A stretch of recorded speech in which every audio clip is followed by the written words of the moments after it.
Awal tahun 2025, banyak masyarakat mulai merasa ada yang berubah. Pasar yang biasanya ramai kini lebih sepi. Pusat perbelanjaan tidak seramai tahun sebelumnya. Dan banyak perusahaan melakukan pemutusan hubungan kerja atau PHK. Dan menunjukkan bahwa daya beli masyarakat Indonesia memang mengalami penurunan signifikan di awal tahun 2025. Tapi apa yang sebenarnya yang menyebabkan kondisi ini? Dan apakah ini hanya fenomena sementara? Atau ada masalah ekonomi yang lebih besar di baliknya? Mari kita bahas. Hai bro, kali ini kita lanjut part 2. Kita akan bahas tentang apa tanda-tanda suatu negara lagi diserang oleh spekulan. Bagi lu yang belum nonton video gua, part 1, mending tonton dulu biar lu tahu jalan ceritanya.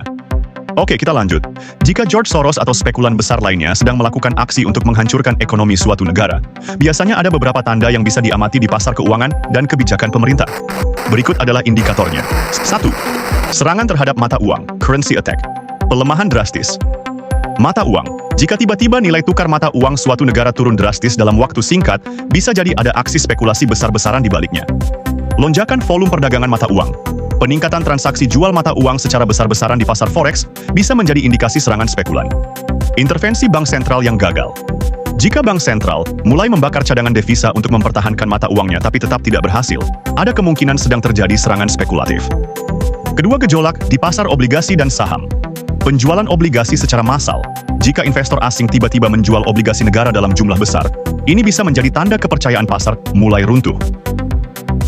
Keuntungan besar dalam short selling saham. Jika harga saham anjlok dan ada spekulan besar yang mendapat keuntungan dari short selling, mereka mungkin sedang memanfaatkan krisis. Ketiga, ketidakstabilan ekonomi dan politik yang dimanfaatkan. Spekulasi saat negara dalam krisis politik. Spekulan seperti Soros sering memanfaatkan ketidakstabilan politik untuk menyerang ekonomi negara yang sedang lemah. Serangan saat inflasi tinggi atau defisit besar.